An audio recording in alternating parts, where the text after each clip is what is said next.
ইরানি ক্ষেপণাস্ত্রে ইসরায়েলে আহত ২৩, অনিয়ন্ত্রিত সংকটের দিকে এগোচ্ছে বিশ্ব, গুতেরেসের সতর্কতা।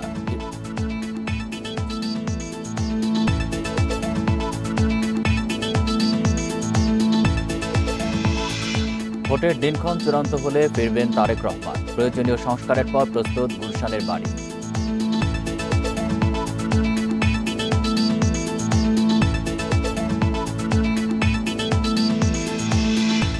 নিবন্ধনে কাল ইসিতে আবেদন করবে এনসিপি, দুইবারের বেশি সভাপতি ও সাধারণ সম্পাদক নয়।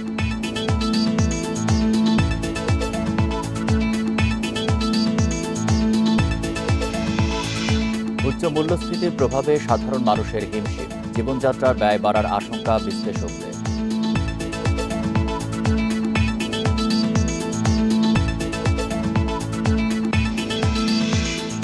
এইচএসসি পরীক্ষা শুরু ২৬ জুন, অংশ নিচ্ছে ১২ লাখ পরীক্ষার্থী, প্রস্তুতি সম্পন্ন করেছে শিক্ষা বোর্ড।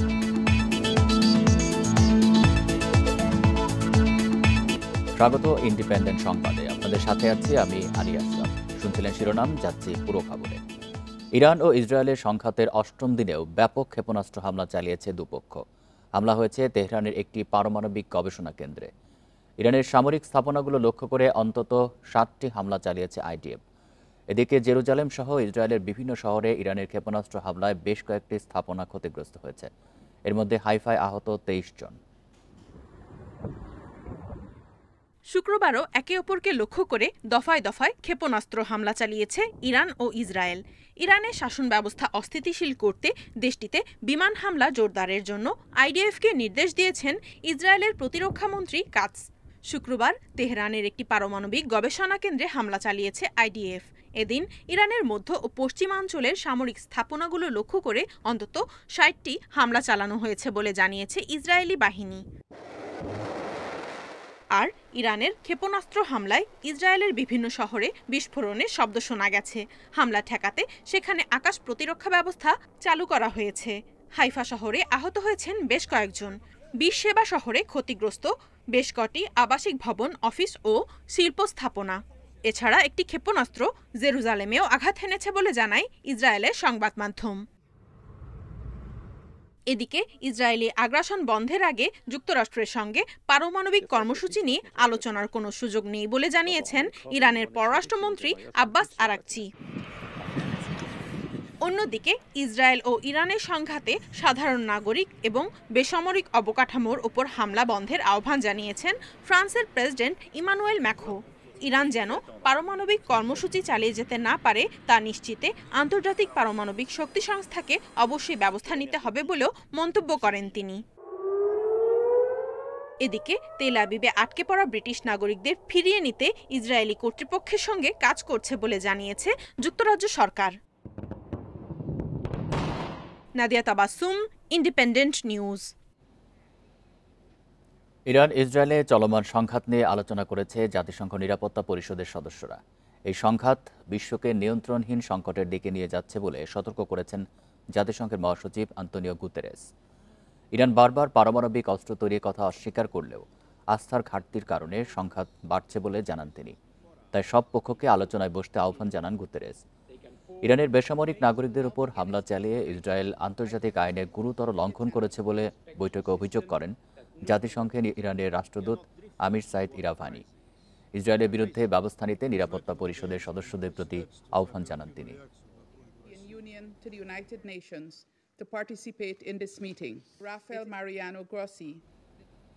ইরান ইসরায়েল চলমান সংঘাতের মধ্যে সুইজারল্যান্ডের জেনেভায় ইরানের পররাষ্ট্রমন্ত্রীর সঙ্গে বৈঠক করেছেন যুক্তরাজ্য, ফ্রান্স ও জার্মানির পররাষ্ট্রমন্ত্রীরা। বৈঠক শেষে ইরানের পররাষ্ট্রমন্ত্রী আব্বাস আরাকচি জানান, ইসরায়েল আগ্রাসন বন্ধ করলেই আবারও কূটনৈতিক সমাধান নিয়ে বিবেচনা করতে প্রস্তুত তেহরান।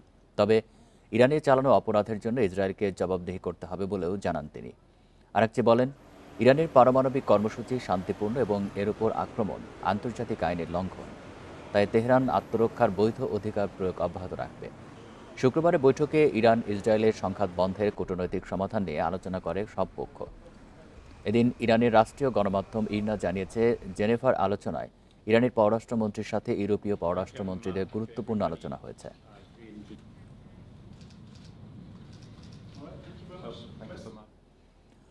ইরানে ইসরায়েলি হামলার প্রতিবাদে রাজধানী তেহরানে বিক্ষোভ করেছে কয়েক লাখ সাধারণ মানুষ। এদিকে ইরানের সমর্থনে ইরাক, তুরস্ক, লেবানন সহ বিভিন্ন দেশে বিক্ষোভ হয়েছে। শুক্রবার জুমার নামাজের পর তেহরানের সড়কে নেমে প্রতিবাদ জানান ইরানিরা। বিক্ষোভে ইরানের সর্বোচ্চ ধর্মীয় নেতা আয়াতুল্লাহ আলী খামেনিকে সমর্থন জানিয়ে স্লোগান দেয় তারা। ইরান ইসরায়েল সংঘাতে যুক্তরাষ্ট্রের হস্তক্ষেপের হুমকির বিরুদ্ধেও স্লোগান দেওয়া হয়। ইরানের প্রধান বিচারপতি আইআরজিসির সাবেক কমান্ডার সহ দেশটির অনেক জ্যেষ্ঠ কর্মকর্তা অংশ নেন এই বিক্ষোভে। এ সময় বিক্ষোভকারীদের হাতে হামলায় নিহত কমান্ডারদের ছবি দেখা গেছে। এই বিক্ষোভকে ইরানের জাতীয় সংহতি ও প্রতিরোধের প্রতীক বলে উল্লেখ করেছে দেশটির রাষ্ট্রীয় সংবাদ মাধ্যমগুলো।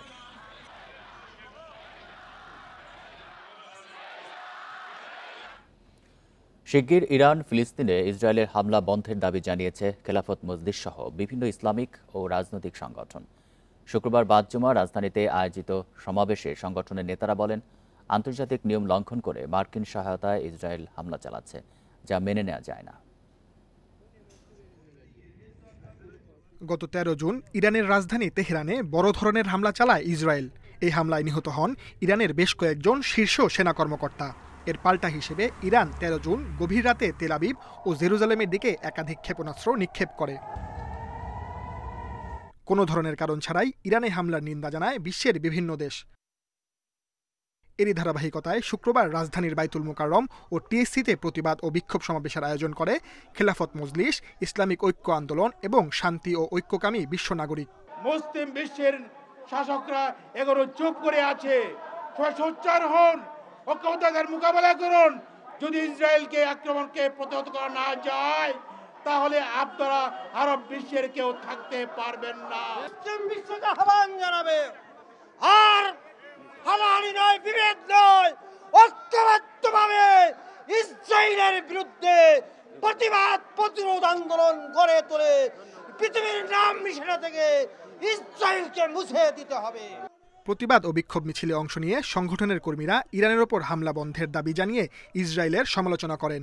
যদি আমরা মুসলমান হিসেবে কাজে বিশ্বাসী হই, তাহলে ইরানকে আমাদের সাহায্য করতে হবে। এই মুহূর্তে যদি যুদ্ধের ময়দানে কেউ অবস্থিত থাকে, সেটা ইরান দীর্ঘদিন ধরে চেষ্টা করছে ইসরায়েলের বিরুদ্ধে যুদ্ধ করার, এবং এই মুহূর্তে বড় ধরনের যুদ্ধ ইরান ঘোষণা করে দিয়েছে। তাই ইরানকে সহযোগিতা করা আমাদের মানবিক দায়িত্ব। জাতীয় সংঘ কি ভূমিকা রেখেছে এখানে?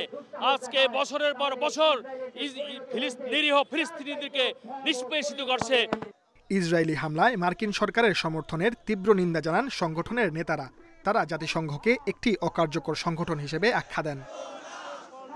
ইরানের পক্ষে বিভিন্ন স্লোগান দিয়ে তারা শিগগিরই এ যুদ্ধ বন্ধের দাবি জানান। পরে রাজধানীর বিভিন্ন সড়কে মিছিল করে ইসলামিক সংগঠনগুলো। Sajjad Hossain, independent News, Dhaka. জাতীয় নির্বাচনের দিনক্ষণ চূড়ান্ত হলে দেশে ফিরবেন 17 বছর ধরে লন্ডনে নির্বাসনে থাকা বিএনপির ভারপ্রাপ্ত চেয়ারম্যান তারেক রহমান। উঠবেন রাজধানীর গুলশানের 196 নম্বর বাড়িতে। তারেক রহমানের থাকার উপযোগী করতে প্রয়োজনীয় সংস্কারের পর বাড়িটি এখন পুরোপুরি প্রস্তুত। রাজধানীর গুলশান এভিনিউর 196 নম্বর বাড়ি। 1.5 বিঘায় নির্মিত বাড়িটি বিচারপতি আব্দুস সাত্তার সরকারের সময় খালেদা জিয়ার নামে বরাদ্দ দেওয়া হয়েছিল। এত বছর বাড়িটি তার নিয়ন্ত্রণে থাকলেও নামজারি ছিল না। অন্তর্বর্তী সরকার গত 4 জুন বাড়িটির নামজারির কাগজ খালেদা জিয়ার হাতে তুলে দেয়। বাড়িটা তো অনেক আগে, যখন শহীদ প্রেসিডেন্ট জিয়াউর রহমান যখন তাকে ষড়যন্ত্রকারীরা হত্যা করলেন, বাংলাদেশ গভর্নমেন্ট তখন যারা ছিলেন এই বাড়িটা তাকে গিফট দিয়েছিলেন। এখন সেই বাড়িটার মিউটেশন করে এটা ঠিক মতো করে পৌঁছে দেওয়া হয়েছে বেগম জিয়ার হাতে। বিএনপি নেতারা জানান, প্রধান উপদেষ্টার সঙ্গে বৈঠকের পর ফেব্রুয়ারিতে নির্বাচনের সম্ভাবনা তৈরি হওয়ার পর থেকে তারেক রহমানের দেশে ফেরা নিয়ে প্রস্তুতি নিচ্ছে দল। দলীয় কার্যালয়ে তার দফতর এবং তার নিরাপত্তা নিশ্চিত করা বিভিন্ন বিষয় নিয়ে আমরা অলরেডি আয়োজন শুরু করে দিয়েছি এবং সরকারের তরফেও আমরা তার ব্যবস্থা নেওয়ার জন্য অনুরোধ জানাচ্ছি। তিনি শীঘ্রই আমাদের মাঝে ফিরে আসবেন। যে এই বাড়িটিতে একটি বিদেশি ফার্ম ভাড়া ছিল, মোটামুটি 6 মাস আগে তারা ছেড়ে দিয়েছে। নিশ্চয়ই বেগম খালেদা জিয়ার পক্ষ থেকে বলা হয়েছে ছেড়ে দেওয়ার জন্য। তারপরে কিন্তু এটা নতুন করে রিডেকোরেট করা হয়েছে। তার বাসস্থান হিসাবে এই বাড়িটি সেজন্যে একটা আমার মনে হয় যে তারেক রহমানের জন্য যোগ্য বা উপযুক্ত একটি বাসস্থান হবে। 3 bed, drawing, dining, living room, swimming pool সহ আধুনিক সুযোগ সুবিধা রয়েছে বাড়িটিতে। তারেক রহমানের স্ত্রী ডাক্তার জুবাইদা রহমানও লন্ডনে যাওয়ার আগে বাড়িটি পরিদর্শন করে গেছেন। Jahanara Parvin, Independent News, Dhaka. বিএনপির ভারপ্রাপ্ত চেয়ারম্যান তারেক রহমানের দেশে ফেরার তারিখ শিগগিরই জানা যাবে বলে জানিয়েছেন আমির খসরু মাহমুদ চৌধুরী। তিনি বলেন, তাকে বরণ করতে জোর প্রস্তুতি চলছে। এজন্য বিএনপি সহ দেশের সব মানুষ অপেক্ষা করছে বলেও মন্তব্য করেন তিনি। শুক্রবার বিকেলে রাজধানীর কাটাবনে গণফোরামের প্রয়াত সভাপতি মোস্তফা মহসিন মন্টুর স্মরণে মিলাদে অংশ নিয়ে এসব কথা বলেন আমির খসরু। এছাড়া পোস্টার বাতিল, নির্বাচন সংক্রান্ত আরপিও সংশোধনের বিষয়ে সব রাজনৈতিক দলগুলোর সাথে আলোচনা করে নির্বাচন কমিশন সিদ্ধান্ত নেবে বলেও প্রত্যাশা করেন তিনি। এদিকে 22 জন বিএনপি নেতৃবৃন্দের চীন সফরে দুই দেশের পুরনো সম্পর্ক আরও জোরদার হবে বলেও আশাবাদ জানান আমির খসরু মাহমুদ চৌধুরী। উনি দ্রুত দেশে আসবেন এবং ওনার প্রস্তুতি চলছে দেশে আসার। দেশের মানুষ, বিএনপি, জনগণ সবাই ওনার অপেক্ষায় আছে, ওনার প্রতীক্ষায় আছেন। উনি সেটা ভালোভাবে বুঝেন, উনি প্রস্তুতি নিচ্ছেন। যে কোনো সময় উনি একটি দিনক্ষণ সিদ্ধান্ত নিয়ে দেশে চলে আসবেন। আত্মপ্রকাশের প্রায় 4 মাস পর নিবন্ধনের জন্য আবেদন করতে যাচ্ছে জাতীয় নাগরিক পার্টি। কাল নির্বাচন কমিশনে আবেদন করবে দলটি। তাদের খসড়া গঠনতন্ত্রও চূড়ান্ত হয়েছে। কেউ 2 বারের বেশি দলের সভাপতি ও সাধারণ সম্পাদক হতে পারবেন না। শুক্রবার সন্ধ্যায় রাজধানীর বাংলা মোটরে কেন্দ্রীয় কার্যালয়ে এসব সিদ্ধান্ত জানান সদস্য সচিব আক্তার হোসেন। আওয়ামী লীগ সরকার পতনের প্রায় 7 মাস পর আত্মপ্রকাশ করে আন্দোলনকারীদের রাজনৈতিক দল জাতীয় নাগরিক পার্টি। তারও প্রায় 4 মাস পর ষষ্ঠ সাধারণ সভায় নিবন্ধনের জন্য আবেদনের সিদ্ধান্ত নেয় দলটি। সদস্য সচিব আক্তার হোসেন সংবাদ সম্মেলন করে সাধারণ সভার সিদ্ধান্তগুলো জানান। দলের নিবন্ধনের বিষয়ে সার্বিকভাবে নির্বাচন কমিশনের সঙ্গে যোগাযোগের জন্য মুখ্য সমন্বয়ক জনাব নাসিরউদ্দিন পাটোয়ারি, যুগ্ম আহ্বায়ক জনাব খালিদ সাইফুল্লাহ, যুগ্ম সদস্য সচিব জনাব জহিরুল ইসলাম মুসাকে দায়িত্ব হস্তান্তর করা হয়। তিনি জানান, কেন্দ্রীয় কমিটির মেয়াদ হবে 3 বছর। মেয়াদের শেষ 90 দিনের মধ্যে আয়োজন করতে হবে পরবর্তী কাউন্সিল। কোনো একজন ব্যক্তি তার জীবদ্দশায় সর্বোচ্চ 2 বার সভাপতি, সর্বোচ্চ 2 বার সাধারণ সম্পাদক নির্বাচিত হতে পারবেন। আমাদের যে কেন্দ্রীয় কমিটি গঠিত হবে, সেই কেন্দ্রীয় কমিটি 3 বছর সময় প্রাপ্ত হবেন। এদিকে দলের নারী সদস্যদের নিয়ে বিভিন্ন গণমাধ্যম ও সামাজিক যোগাযোগ মাধ্যমে মিথ্যাচার করা হচ্ছে বলে অভিযোগ করে এনসিপি। আমাদের নারী সদস্যদেরকে এভাবে সোশ্যাল মিডিয়া, অনলাইনে মিথ্যা তথ্যের উপরে, মন গড়া তথ্যের উপরে এভাবে তাদেরকে নিয়ে কুরুচিপূর্ণ যে মন্তব্য করা হয়েছে, এগুলোর বিরুদ্ধে ব্যবস্থা নেওয়ার জন্য আমাদের সিদ্ধান্ত আজকে গৃহীত হয়েছে। সেই সব মিডিয়ার বিষয়ে জাতীয় নাগরিক পার্টি প্রেস কাউন্সিলে অভিযোগ দায়ের করবে। একই সাথে বিদেশের মাটিতে বসে যারা বাংলাদেশের বর্তমান নারীদের নিয়ে নানা ধরনের কুরুচিকর মন্তব্য করছেন, তাদের বিরুদ্ধেও বিদেশের সেসব সংশ্লিষ্ট দূতাবাসে এবং সেসব কর্তৃপক্ষের কাছেও অভিযোগ দায়ের করবে জাতীয় নাগরিক পার্টি। জুলাই অভ্যুত্থানকে ধারণ করে মাসব্যাপী বিভিন্ন কর্মসূচি পালনের কথাও জানিয়েছেন দলটির নেতারা। জাহিদুল ইসলাম, ইন্ডিপেন্ডেন্ট নিউজ, ঢাকা। বাড়ছে করোনা প্রকোপ, কিন্তু এখনও বিভিন্ন হাসপাতালে নেই পর্যাপ্ত প্রস্তুতি। করোনা আইসোলেশন সেন্টারের পাশাপাশি বেশিরভাগ হাসপাতালে নেই আইসিইউ এর ব্যবস্থা, রয়েছে জনবল সংকটও। তবে হাসপাতাল কর্তৃপক্ষের দাবি দ্রুতই সব প্রস্তুতি শেষ হবে। লালমনিরহাট সদর হাসপাতালে রয়েছে 10 শয্যার আইসোলেশন সেন্টার। তবে হাসপাতালটিতে নেই কোনো আইসিইউর সুবিধা, এমনকি করোনা শনাক্তের জন্য নেই পিসিআর ল্যাবও। বরিশাল শেরেবাংলা মেডিকেলে 2টি পিসিআর ল্যাব সহ বিভিন্ন মেশিনারিজ অকেজো থাকায় ব্যাহত হচ্ছে চিকিৎসা সেবা। করোনা আমাদের কি করবে, লালমনিরহাট মেডিকেলে আমাদের কোনো চিকিৎসা সেরকম নাই। করোনা শেষ হওয়ার পরে ওই সফটওয়্যারটা নতুন করে সংশোধন করা হয় নাই, যার কারণে মেশিনগুলো অচল অবস্থায় পড়ে আছে। কিশোরগঞ্জে একমাত্র করোনা বিশেষায়িত হাসপাতাল শহীদ সৈয়দ নজরুল ইসলাম মেডিকেলে রয়েছে 7টি মাত্র আইসিইউ বেড। তবে কিছু যন্ত্রপাতির অভাবে তা চালু করা যাচ্ছে না। এখানে শুধু হাই ফ্লো অক্সিজেন আছে, তার সাথে ওই বেডের চারপাশে আরও যন্ত্রপাতির প্রয়োজন আছে, সেই যন্ত্রপাতিগুলো নাই। এবং এখানে আমার জনবল দরকার, বিশেষ করে ডাক্তার দরকার। প্রকোপ বাড়লেও এখনও পর্যাপ্ত প্রস্তুতি নেই লক্ষ্মীপুর সদর হাসপাতালে। হাসপাতালটিতে নেই কোনো আইসোলেশন সেন্টার। করোনার অত্যাধুনিক যন্ত্রপাতিগুলো নাই। আমার মনে হয় এখনো এভাবে প্রস্তুত করা হয় নাই, এটাকে যথাযথ ব্যবস্থা নেওয়া দরকার। নওগাঁ হাসপাতালে নেই করোনা রোগীদের জন্য আলাদা ওয়ার্ড, ইমার্জেন্সি রোগীদের জন্য নেই আইসিইউর ব্যবস্থাও। মেনটেন করার জন্য যে একজন এক্সপার্ট লাগে, যারা আগে ছিলেন, মাঝখানে করোনা না থাকাতে আবার তাদেরকে উইথড্র করে নেওয়া হয়েছে। তো এই ধরনের জনবলকে আবার আশা করি আমাদের মাঝে রিডিস্ট্রিবিউট করা হবে। দিনাজপুর মেডিকেল কলেজে 50 বেডের আইসোলেশন সেন্টার প্রস্তুত করা হচ্ছে। প্রাথমিকভাবে কাজ শুরু হয়েছে 20টি বেডের। এদিকে যশোর সদর হাসপাতালে একটি আইসোলেশন সেন্টার খোলা হয়েছে। আইসিইউতে রিজার্ভ রাখা হয়েছে একটি বেড। এছাড়া উপজেলা স্বাস্থ্য কমপ্লেক্সেও পরিস্থিতি অনুযায়ী আইসোলেশন ওয়ার্ড প্রস্তুতের নির্দেশ দেওয়া হয়েছে। তাপস সরকার, ইন্ডিপেন্ডেন্ট নিউজ। এ বিষয়ে আরও জানাতে লালমনিরহাট থেকে যুক্ত হচ্ছেন সহকর্মী মাহফুজ রহমান। মাহফুজ, লালমনিরহাট সদর হাসপাতাল তো আইসিইউ সুবিধা নেই, পিসিআর ল্যাবও নেই, তো চিকিৎসকেরা কি বলছেন, সংকট মোকাবেলায় কীভাবে তারা প্রস্তুতি নিচ্ছেন, আর কতজন এখন পর্যন্ত লালমনিরহাটে আক্রান্ত হয়েছেন জানাবেন? জি, আপনি যেমনটা বলছিলেন যে লালমনিরহাট সদর হাসপাতাল, এখানে আইসিইউ সিসিইউ সুবিধা কিন্তু নেই। আর বিশেষ করে সীমান্তবর্তী জেলা হওয়ার কারণে কিন্তু এখানে সাধারণ মানুষের মাঝে করোনা আতঙ্ক বিরাজ করছে। আমরা গত কয়েকদিন সীমান্ত এলাকা সহ বিভিন্ন জায়গায় ঘুরে বেরিয়ে সাধারণ মানুষের সাথে কথা বলে যেমনটি জেনেছি, তারা বলছেন যে লালমনিরহাটে করোনার চিকিৎসা, করোনার পরীক্ষার জন্য যে সুবিধা দরকার, সে সুবিধা সম্বলিত কিন্তু হাসপাতাল এই জেলায় নেই। আমরা গতকাল গিয়েছিলাম লালমনিরহাট সদর হাসপাতালে, সেখানকার যে তত্ত্বাবধায়ক রয়েছেন ডাক্তার মোকাদ্দেম হোসেন, তার সাথে আমি কথা বলে যেমনটি জেনেছি যে এই হাসপাতালে কিন্তু এখন পর্যন্ত সিসিইউ আইসিইউ ব্যবস্থা নেই। করোনা নিয়ে যে চিকিৎসা, অর্থাৎ তারা কিন্তু ইতোমধ্যে 10টি বেড, 10টি শয্যা কিন্তু আইসোলেশন হিসাবে তারা রেডি করে রেখেছেন। তারা করোনার জন্য পর্যাপ্ত ব্যবস্থা রেখেছেন, তবে তাদের মাঝে এখন পর্যন্ত পিসিআর ল্যাব এবং আইসিইউ সিসিইউ কিন্তু নেই।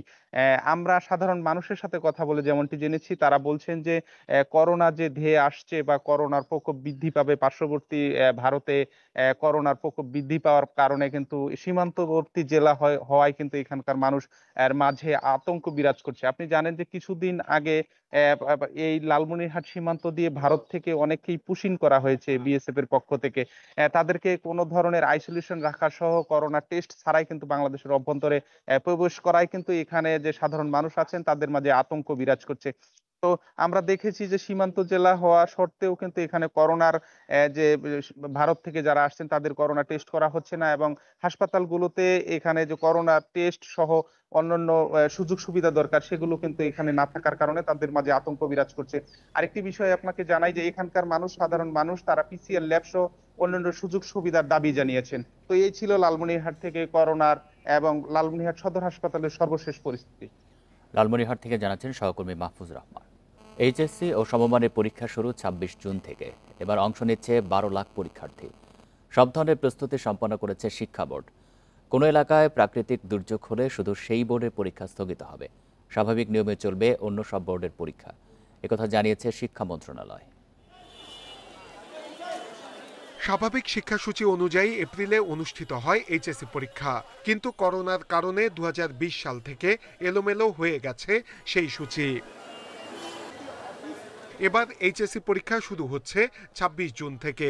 এ সময় দেশের অনেক অঞ্চল বন্যার কবলে পড়ে।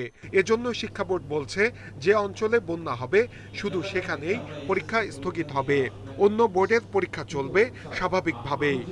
আলাদা আলাদা প্রশ্নে পরীক্ষা হয়, ফলে কোনো অঞ্চলে কোনো বোর্ডে ব্যাপকভাবে বন্যা হলে ওই বোর্ডের পরীক্ষাটা বন্ধ করে বাকি বোর্ডগুলো চলতে থাকে। ইভেন একটা বোর্ডের কোনো অঞ্চলে বন্যা হলে সেই অঞ্চলটা অফ রেখে বাকিগুলোও চলতে থাকে। পরবর্তীতে তাদের জন্য নতুন প্রশ্ন পরীক্ষার ব্যবস্থা করা হয়। এবার এইচএসসি পরীক্ষায় অংশ নিচ্ছে 12,51,111 জন। এর মধ্যে 9টি সাধারণ শিক্ষা বোর্ডের অধীন এইচএসসি পরীক্ষার্থী 10,55,000-এর বেশি। আলিমে এবার পরীক্ষার্থী 86,000-এর বেশি। কারিগরি শিক্ষা বোর্ডের অধীন মোট পরীক্ষার্থী 1,09,000-এর বেশি।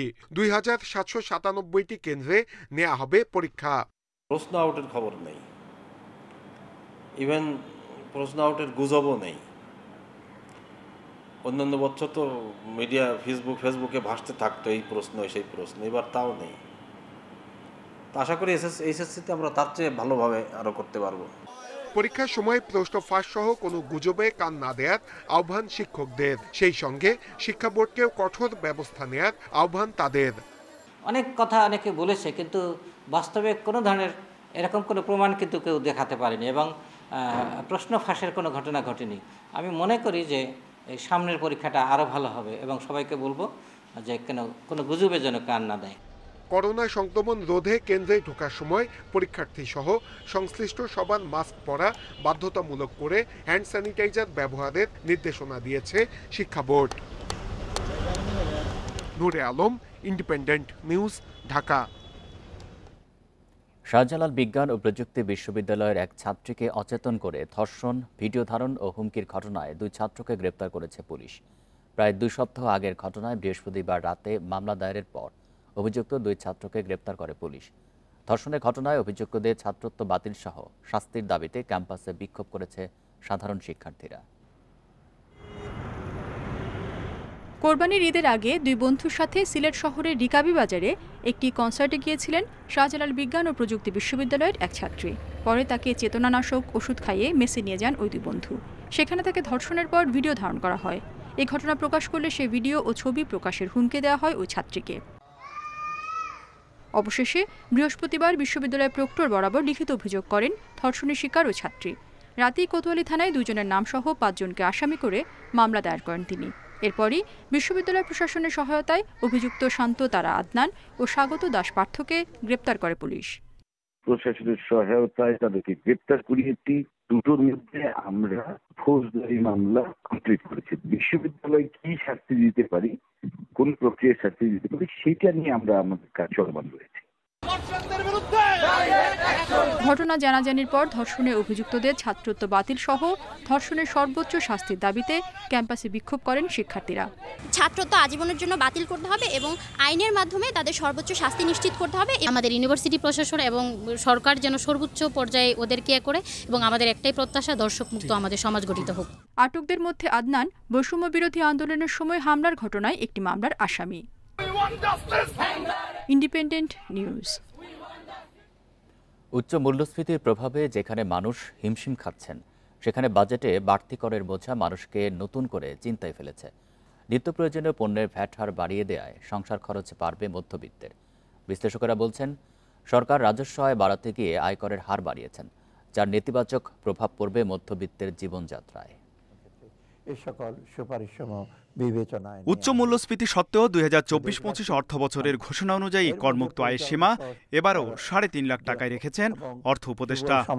তবে আগামী অর্থবছরের জন্য ব্যক্তি শ্রেণীর করমুক্ত আয়ের সীমা 25,000 টাকা বাড়ানো হয়েছে, যদিও পরবর্তী 3 লাখ টাকা পর্যন্ত 10% কর আরোপ করা হয়েছে। বিদ্যমান কাঠামো অনুযায়ী বার্ষিক মোট আয় 4.5 লাখ টাকা হলে 5% এবং পরবর্তী 4 লাখ টাকার জন্য 10% হারে আয়কর প্রযোজ্য। করহার সংক্রান্ত পরিবর্তন আনায় একজন করদাতাকে বাড়তি 2,500 টাকা আয়কর দিতে হবে। বড় লোকের তো সমস্যা নাই, সমস্যা মধ্যবিত্ত বা নিম্ন মধ্যবিত্ত বা গরিব মানুষের আরও বেশি সমস্যা। 3,75,000 টাকার মধ্যে করটা আমাদেরকে মওকুফ করা হয়েছে আর কি, সে বার্ডেনটা আমাদের মধ্যে এখন নাই। কিন্তু তার চেয়ে বেশি যারা বলতেছেন যে যারা বেশি ইনকাম করে ফেলতেছে বা যাদের আয় হচ্ছে, তাদের কাছ থেকে এখন 15 জায়গায় 20 করা হচ্ছে। স্ল্যাবটা একটু বেড়ে গেছে আর কি, আমাদের জন্য আসলে কষ্টকর হয়ে যাবে, কারণ আমরা তো দিন আনি দিন খাই, চাকরিজীবী, আমরা একটা বাজেটের মধ্যে থাকি। এদিকে বাজেটে প্লাস্টিকের তৈরি পণ্যে ভ্যাট দ্বিগুণ করা হয়েছে। Mobile phone, washing machine, Blender সহ বিভিন্ন পণ্যে ভ্যাট ছাড় কমানোয় এসবের দাম বাড়তে পারে। প্রসাধনী সামগ্রী, চকলেটের আমদানি শুল্কের ন্যূনতম মূল্য দ্বিগুণ করা হয়েছে, ফলে এসব পণ্যের দামও বাড়বে। বিশ্লেষকরা বলছেন মূল্যস্ফীতি বিবেচনায় নিলে কর ধাপের পরিবর্তনে মধ্যবিত্তের ব্যয়ে আরও চাপ তৈরি করবে। যারা সঠিক বেতনটা তারা ব্যাংকিং অ্যাকাউন্টের মাধ্যমে পেয়ে থাকেন, সো এখন আমরা যেটা দেখতে পাচ্ছি এর ফলে কিন্তু তাদের ইনকাম ট্যাক্সের যে ভারটা তারা নাভিশ্বাস ফেলছে, তো ট্যাক্সেও যদি তাকে এডিশনাল দিতে হয় তখন কিন্তু তার আর জায়গা থাকবে না। সর্বোচ্চ পর্যায়ে 30 যেটা চার্জ করা হয় ওইটার স্তরটা নামানো হয়েছে। মধ্যবিত্তের উপরে আয়করের হারটা এই যেটা অব্যাহতির সুবিধা তো মধ্যবিত্তরাও পাবেন, কাজে নেট খুব একটা বড় ধরনের ইম্প্যাক্ট হবে বলে আমার মনে হয়। নতুন করদাতাদের আয়ভেদে সর্বনিম্ন 1000 টাকা আয়কর দেওয়ার বিধান যুক্ত হয়েছে আয়কর আইনে। মূলত নতুন করদাতাদের করভীতি দূর করতে এ উদ্যোগ নেওয়া হয়েছে বাজেটে। তৌহিদ রানা, ইন্ডিপেন্ডেন্ট নিউজ, ঢাকা। বৈদ্যুতিক মিটার খুলে নিয়ে সেখানে মোবাইল নম্বর লিখে রেখে যাচ্ছে চোর। যোগাযোগ করলে টাকার বিনিময়ে মিলছে সেই মিটার, আর আইনের আশ্রয় নিলে হারাতে হচ্ছে ট্রান্সমিটারও। এমন ঘটনা ঘটছে গোপালগঞ্জের কাশিয়ানীতে। অভিযোগ পেলেও কাউকে আটক করতে পারেনি পুলিশ। এটি গোপালগঞ্জের কাশিয়ানী উপজেলার চাপ্তা গ্রামের বীর মুক্তিযোদ্ধা সৈয়দ হায়দার আলীর চালকল। এপ্রিল মাসে এখান থেকে বৈদ্যুতিক মিটার চুরি করে সংঘবদ্ধ একটি চক্র। মিটার বক্সে রেখে যাওয়া নম্বরে যোগাযোগ করলে চাওয়া হয় 5000 টাকা। পরে আইনের আশ্রয় নেয় চুরি হয় ট্রান্সমিটারটিও। এরপর থেকে বন্ধ মিলটি। ওসি সাহেবের কাছে আসছি, আসার পরে 23 তারিখে আবার রাত্রে আমার ট্রান্সফরমারটা নিয়ে গেছে। আবার আমি এসপি সাহেব মহোদয়ের কাছে গেছি, উনি অত্যন্ত দুঃখ প্রকাশ করছে। গত 2 মাসে উপজেলার চাপ্তা গ্রাম থেকে 2টি, মাজরা এলাকা থেকে 2টি ও পারুলিয়া থেকে 1টি বৈদ্যুতিক মিটার চুরির ঘটনা ঘটে। তাদের রেখে যাওয়া নম্বরে যোগাযোগ করে টাকা দেয়ায় মিটার ফিরে পেয়েছেন তারা। 5000 টাকা চেয়েছিল, আমি রিকোয়েস্ট করার পরে 41 টাকার বিনিময়ে আমি আমার মিটারটা পাই। মিটারটা আমার মিল থেকে কিছু দূর সামনে বালির ভিতরে রেখে যায় আর কি। চোরের কাছে জিম্মি হয়ে থাকি, নাহলে আমাদের মেজদের এখানে একটা মিটার চুরি হয়েছে। মিটার চুরি হওয়ার পর সে 5000 টাকা চালো, টাকা দিল না বলে তার ফিরে আবার ট্রান্সমিটারটা চুরি করে নিয়ে গেল। স্থানীয়রা জানান, কয়েক মাস ধরে জেলায় বৈদ্যুতিক মিটার চুরির প্রবণতা বেড়েছে। কখন কার মিটার চুরি হয় সেই আতঙ্কে স্থানীয় বাসিন্দারা। আমরা নিজেরাই আতঙ্কিত আছি যে আমরা যে মিটার বা ট্রান্সমিটারগুলো ইউজ করতেছি আমাদের আবাসিকে, এই ট্রান্সমিটারগুলো ভবিষ্যতে চুরি হয়ে যাবে কিনা। এদিকে পল্লী বিদ্যুৎ সমিতি বলছে, মিটার চুরির বিষয়ে অবগত নন তারা। অভিযোগ পেলে প্রশাসনের সহযোগিতা নেয়ার আশ্বাস কর্তৃপক্ষের। আপনাদের কোনো যদি থাকে তালিকা দেন, আমরা অবশ্যই প্রশাসনের সহযোগিতা নিব। কারণ যেটা বললেন এটা তো হতে পারে না, এই নতুন একটা বিষয় আমি শুনলাম। তো অবশ্যই আমরা যে নাম্বার দিয়ে যাবে নাম্বারে আমরা ট্র্যাকিং করে পুলিশ দিয়ে প্রশাসন দিয়ে আমরা তাদেরকে আইনের আওতায় আনার চেষ্টা করব। সংঘবদ্ধ চোর চক্রকে ধরতে তৎপরতা বাড়ানোর দাবি পুলিশের। জানান, দ্রুত সময়ের মধ্যে তাদেরকে গ্রেপ্তার করা সম্ভব হবে। Independent news. ফেনীর ফুলগাজীতে মহুরী ও সিলোনিয়া দুটি স্থানে বাঁধ ভেঙে প্রবেশ করা পানি কমতে শুরু করেছে, ফলে উন্নতি হচ্ছে বন্যা পরিস্থিতির। বন্যায় নষ্ট হয়ে গেছে ঘরবাড়ি, ফসলি জমি ও গ্রামীণ সড়ক, ভেসে গেছে পুকুরের মাছ। এতে চরম ভোগান্তিতে পড়েছেন স্থানীয়রা। ভাঙন কবলিত এলাকা পরিদর্শন করেছেন পানি উন্নয়ন বোর্ডের পূর্বাঞ্চল কুমিল্লার প্রধান প্রকৌশলী। এরই মধ্যে বাঁধ মেরামতে কাজ করছে পানি উন্নয়ন বোর্ড। এর আগে বৃহস্পতিবার রাত 10টার দিকে ফুলগাজীর মহুরী ও সিলোনিয়া নদীর বাঁধের 2টি স্থানে ভেঙে লোকালয়ে প্রবেশ করে পানি। এতে প্লাবিত হয় ফুলগাজীর 5টি গ্রাম। কিছুটা উন্নত হয়েছে, গড়া থেকে নেমেছে। এখন রাত্রে তো সারা রাতে ছিল, এটা কিছুক্ষণ আগে নামছে। যে রান্না বান্না কষ্ট, বাচ্চা কাচ্চা নিয়ে, গবাদি পশু নিয়ে আমরা অনেক দুর্ভোগে পড়তে হয়। দেশের খ্যাতিমান আলোকচিত্রী চঞ্চল মাহমুদ মারা গেছেন। শুক্রবার দিবাগত রাত 9:30টার দিকে রাজধানীর একটি বেসরকারি হাসপাতালে চিকিৎসাধীন অবস্থায় মৃত্যু হয় তার। পরিবারের সদস্যরা জানায়, শনিবার বাদ জোহর ঢাকা বিশ্ববিদ্যালয়ে তার জানাজা অনুষ্ঠিত হবে। এরপর চঞ্চল মাহমুদকে বনানী কবরস্থানে দাফন করা হবে। দীর্ঘ কয়েক বছর ধরে এই খ্যাতিমান আলোকচিত্রী শারীরিক নানা জটিলতায় ভুগছিলেন। চঞ্চল মাহমুদ ছিলেন দেশের ফ্যাশন ও মডেল আলোকচিত্র জগতের অন্যতম পথিকৃৎ। প্রায় 4.5 দশক ধরে আলোকচিত্রী হিসেবে কাজ করেছেন তিনি। চঞ্চল মাহমুদ ফটোগ্রাফি নামে একটি প্রশিক্ষণ কেন্দ্র পরিচালনা করতেন। মঙ্গলবার তার হার্ট অ্যাটাক হলে হাসপাতালে ভর্তি করা হয়। অবস্থার অবনতি হলে বৃহস্পতিবার রাতে তাকে লাইফ সাপোর্টে নেওয়া হয়। দুপুর 12টায় আমরা ঢাকা বিশ্ববিদ্যালয়ের কেন্দ্রীয় মসজিদের ওখানে তাকে নিয়ে যাব। এরপর ওখানে জোহরের নামাজ হবে। ওই ঢাকা বিশ্ববিদ্যালয়ের কেন্দ্রীয় মসজিদের জোহরের নামাজ শেষ করে আমরা জানাজা নামাজটা পড়ব। ওখান থেকে আমরা সরাসরি বনানী কবরস্থানে গিয়ে তাকে তার অন্যান্য পরিবারের সদস্যদের পাশে তাকে দাফন করার চেষ্টা করব। ময়মনসিংহ, নাটোর সহ 7 জেলায় শুক্রবার সড়ক দুর্ঘটনায় 18 জন নিহত হয়েছে। এর মধ্যে ময়মনসিংহের ফুলপুরে বাস ও মাহেন্দ্র অটোরিকশার মুখোমুখি সংঘর্ষে 6 জন নিহত হয়েছেন। এছাড়া তারাকান্দায় অ্যাম্বুলেন্স অটোরিকশার সংঘর্ষে নিহত হয় 3 জন। পুলিশ বলছে বৃষ্টির কারণে সড়ক পিচ্ছিল থাকায় এই দুর্ঘটনা ঘটে। শুক্রবার রাতে ময়মনসিংহ থেকে ছেড়ে আসা শ্যামলী বাংলা পরিবহনের একটি বাস হালুয়াঘাটের দিকে যাচ্ছিল।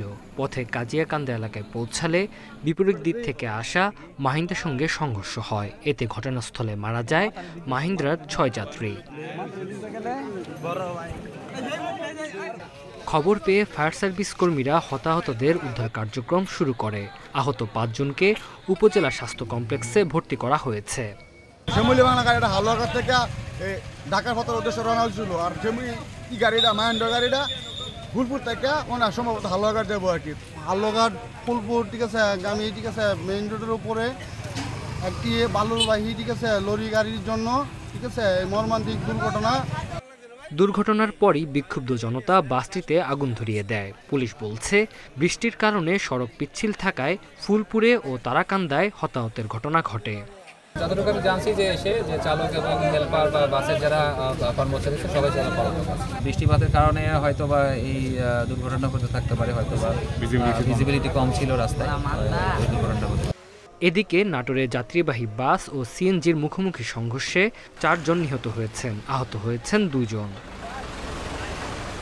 এছাড়া মানিকগঞ্জে 1, লালমনিরহাটের পাটগ্রামে 1, সিরাজগঞ্জের কাজীপুরে 1 জন ও ঢাকা মাওয়া এক্সপ্রেসওয়েতে 1 জন এবং জামালপুরে বাস চাপায় 1 জন নিহত হয়েছেন। Tanzil Hasnat, Independent News. মাছ ধরার নিষেধাজ্ঞা শেষ হলেও নদীতে কাঙ্ক্ষিত ইলিশ মিলছে না। জেলেরা নদীতে গিয়ে হতাশ হচ্ছেন। এদিকে সরবরাহ কম থাকার অজুহাতে বাজারে দাম বাড়িয়ে দিয়েছেন ব্যবসায়ীরা। মৎস্য বিভাগের আশা মৌসুমের শুরুতে একটু কম মিললেও কয়েকদিনের মধ্যে ইলিশের পরিমাণ বাড়বে। লক্ষ্মীপুরে মেঘনা নদীতে ভরা মৌসুমেও ইলিশের দেখা মিলছে কম। এতে অলস সময় পার করছেন জেলে ও আড়তদারেরা। নদীতে মাছ না পাওয়ায় অনেকে হতাশায় দিন কাটাচ্ছেন। জেলেরা বলছেন যে পরিমাণ ইলিশ মাছ পাওয়া যাচ্ছে তা দিয়ে নৌকার জ্বালানি খরচও উঠছে না। প্রায় অনেক দিন যাবত নদীতে একেবারে মাছ টাছ কম। সারাদিনে জাল পাই, তাহলে আমাদের 4-5 টাকার বেশি মাছ হয় না। ইলিশের জেলাখ্যাত চাঁদপুরেও এবার ভরা মৌসুমে মিলছে না তেমন ইলিশ। শহরের বড় স্টেশন চাঁদপুর মাঝঘাটে নেই জমজমাট কেনাবেচার পুরনো চিত্র। বাজারে অল্প কিছু ইলিশ উঠলেও দাম ক্রেতাদের নাগালের বাইরে। মাছের দাম তুলনামূলক বেশি। মাছ বলতে আছে তারা অ্যাভেলেবল নাই, পাইতে আসে না, হয়তো মাছ আসবে। শরীয়তপুরে পদ্মা ও মেঘনা নদীতে ইলিশ ধরা পড়ছে কম।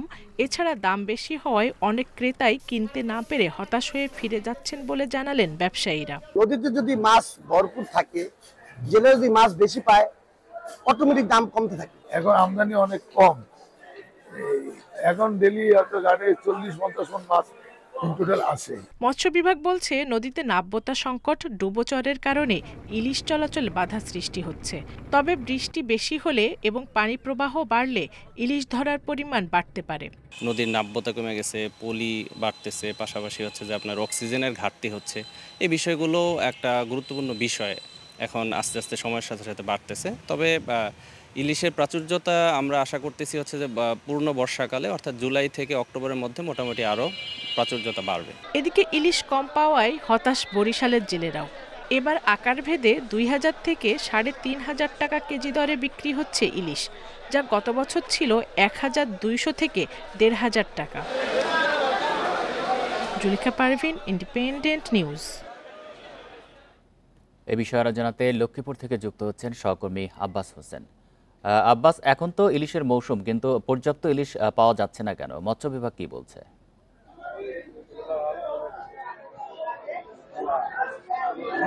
এখন কিন্তু ইলিশের ভরা মৌসুম, এটি যে মৌসুম লক্ষিত যদিও বলা হচ্ছে, কিন্তু আমরা তার বাস্তব যে চিত্র সেটিও দেখেছি। অর্থাৎ লক্ষ্মীপুরের রামগোত্রী আলোচনাতে যদি চাঁদপুরের যে সাইকেল এলাকা রয়েছে 100 কিলোমিটার এলাকা কিন্তু যে লক্ষ্মীপুরের মেঘনা প্রায় 52,000 জেলে তারা মাছ শিকার। গত কয়েকদিন ধরে আসলে মাছের যে উপস্থিতি বা মাছ একদম নদীতে নাই ভেঙে ফেলে, এমনকি আমরা অনেক জেলেদের সাথে কথা বলেছি, তারা জানিয়েছে। তবে তারা যেটি অভিযোগ করেছেন, একদিকে যে বিভিন্ন সময় অভিযানের কারণে ঝাটকা নিধন, অন্যদিকে যে নদীতে বিভিন্ন জায়গায় দুর্বল জেগে ওঠা, অর্থাৎ জলবায়ু পরিবর্তন সহ বিভিন্ন কারণে মূলত এই মাছ কিন্তু এখন দিন দিনে কমে যাচ্ছে, এমনকি মৌসুমী থেকে যে বাণিজ্য বলা হয়েছে। এর বাইরে কিন্তু আমি জেলা মৎস্য কর্মকর্তা যিনি রয়েছেন বেলাল হোসেন, তার সাথে এখন কথা হয়েছে। তিনি যে জানিয়েছেন বর্তমানে প্রচুর বৃষ্টি হচ্ছে, নদীতে পানিও কিন্তু গোলা হচ্ছে, অর্থাৎ পানি বাড়লে আর বৃষ্টি হলে মাছ যেটি সেটি যে বাড়বে, এমনকি তারা বলছে হয়তো আগামী কয়েকদিনের মধ্যে যাকে যাকে দুদিন ধরা পড়বে, এমনকি তারা আশা করছে। তো আমি এখন যেখানে রয়েছে একটি লক্ষ্মীপুর পৌরসভার যে সবচেয়ে বড় মাছঘাট, এইখানে গত যে মৌসুমে দেখেছি আমরা জমজমাট বাজার ছিল, প্রচুর মাছ ছিল, কিন্তু আজকে সেই পরিমাণ কিন্তু মাছ নয়, মূল্য চলে, অর্থাৎ 2-1 জায়গায় কিছু মাছ আছে। তবে সেটি প্রকার ভেবে 2 থেকে 3,000 টাকা দরে বিক্রি হচ্ছে, যা কিন্তু একদম সাধারণ ক্রেতাদের নাগালের বাইরে এমনকি রয়েছে। অনেক ক্ষেত্রে অভিযোগ করেছেন যে হয়তো বা কোনো সিন্ডিকেটের কারণে কিন্তু মাছের দাম বাড়ানো হচ্ছে, এমনকি তারা বলছে এই বিষয়ে ব্যবস্থা নেওয়ার দাবি জানাচ্ছে। ওই জেলেদের সাথে অনেকের সাথে কথা বলেছে, তারা বলছে একটি নৌকায় করা 15 থেকে 20 জন জেলে থাকে, সেখানে রাত দিন বৃষ্টিতে বা রোদে ফুলেও কিন্তু তারা যে পরিমাণ মাছ পাওয়া যাচ্ছে, অর্থাৎ 2-4টি মাছ পাওয়া যাচ্ছে, সেটা দিয়ে কোনোভাবে যে জ্বালানি তেলের যে খরচ সেটি কিন্তু তাদের হচ্ছে না, এমনকি অভিযোগ করেছেন। তবে এর মধ্যে মার্চ এপ্রিল 2 মাস নদীতে মাছ ধরা বন্ধ ছিল, বন্ধের পরে কিন্তু শুরু হয়েছে মাছ ধরা, কিন্তু আসলে সেটি কার্যত করে মাছ না পাওয়ায় কিন্তু অলস সময় কাজ করছেন নদী পাড়ে যারা বাসিন্দা রয়েছে, অর্থাৎ জেলে রয়েছেন তারা। তবে এই বিষয়ে কিন্তু অনেক আরব দ্বারা কিন্তু অভিযোগ করেছেন, তারা কোটি টাকা তারা দাবি দিয়েছেন, কিন্তু দাদনের যে বিষয়টি সেটি কিন্তু কোনোভাবে তারা সুরাহ করতে পারছে না। মাছ না পাওয়ার কারণে জেলেরা তাদের যে রিলিফ টাকা সেটি তারা পরিশোধ করতে পারছে না বলে অনেকে আমাদেরকে অভিযোগ করেছে। লক্ষ্মীপুর থেকে জানাচ্ছেন সহকর্মী আব্বাস হোসেন। রাঙ্গামাটিতে প্রথমবারের মতো দেখা মিলেছে গোলাপি রঙের হাতি। বরকলের পাহাড় ও লেকে মা হাতির সাথে বেড়ে উঠছে 2 মাস বয়সী হাতির শাবক। চামড়ায় রঞ্জক পদার্থের স্বাভাবিক উপস্থিতি না থাকার কারণে হাতির এমন রং বলছেন বন্যপ্রাণী গবেষকেরা। গত 13 জুন রাঙ্গামাটির বরকল উপজেলার বরুণাছড়িতে কাপ্তাই লেক সাঁতরে পার হয় 8 সদস্যের বন্য হাতির দল। স্থানীয় এলিফ্যান্ট টিমের সদস্য মোহাম্মদ জাহাঙ্গীর ভিডিওটি ধারণ করলে সেখানে গোলাপি রঙের হাতি শাবকের উপস্থিতি পাওয়া যায়। পরে তা সামাজিক যোগাযোগ মাধ্যমে ছড়িয়ে পড়ে। স্থানীয়রা জানান এর আগে কখনো এই রঙের হাতি দেখা যায়নি। যখন আমার বাড়ির পাশ দিয়ে হাতি যাচ্ছে, আমি প্রথম ফার্স্ট ভিডিও করি, ভিডিও তো করার পর দেখতেছি একটা লাল কালারের গোলাপি কালারের একটা বাচ্চা। 2 বছর 3 বছর পর পরে একটা বাচ্চা হয় এবং এগুলা নিরাপত্তা থাকার কারণে এগুলা সুরক্ষা পায়। চামড়ায় যে রঞ্জক পদার্থ থাকা দরকার সেটা যদি স্বাভাবিক না হয় সেক্ষেত্রে অনেক সময় ফ্যাকাশে বা গোলাপি রঙের হয় বলে জানিয়েছে বন্যপ্রাণী গবেষকরা। বাংলাদেশের বনাঞ্চলে এই রঙের হাতি এবারই প্রথম দেখা গেছে। তার যে রঞ্জক পদার্থ যখন তৈরি হয় না তখন সেটা কিছুটা ফ্যাকাশে বা অনেক ক্ষেত্রে গোলাপি রঙের হয়, এবং এই বাচ্চাটিও কিন্তু সেরকম কিছুটা গোলাপি রঙের। এবং আমার জানা মতে বাংলাদেশে এর আগে এই ধরনের কোনো হাতি দেখা যায়নি। হাতি ও মানুষের দ্বন্দ্ব নিরসন ও হাতির সুরক্ষায় রাঙ্গামাটির উত্তর বন বিভাগ বেশ কয়েক বছর ধরে কাজ করছে। এছাড়া বরকল ও লংগদুতে কাজ করছে এলিফ্যান্ট রেসপন্স টিমের সদস্যরাও। অক্লান্ত পরিশ্রম করে হাতিগুলোকে সুরক্ষিত রেখেছে। যে কোনো জায়গায় দুর্ঘটনা বা কোনো কিছু ক্ষয়ক্ষতি হলে তাৎক্ষণিকভাবে আমাদের সাথে ইআরটি সদস্যরা যোগাযোগ রাখে। আমরাও জনগণের সাথে, ইউনিয়ন পরিষদের চেয়ারম্যানের সাথে, স্থানীয় মেম্বারদের সাথে এবং গ্রামবাসীর সাথে তাৎক্ষণিকভাবে বিভিন্নভাবে আমরা যোগাযোগে রাখি। নতুন শাবক সহ রাঙ্গামাটির বরকল ও লংগদুতে বর্তমানে 14টি এশিয়ান বন্য হাতি রয়েছে। Independent news. এই ছিল এখনকার সংবাদে। ইন্ডিপেন্ডেন্ট টেলিভিশনের সব খবরের আরো বিস্তারিত জানতে চোখ রাখুন ফেসবুক, ইউটিউব এবং এক্সে। ধন্যবাদ সবাইকে।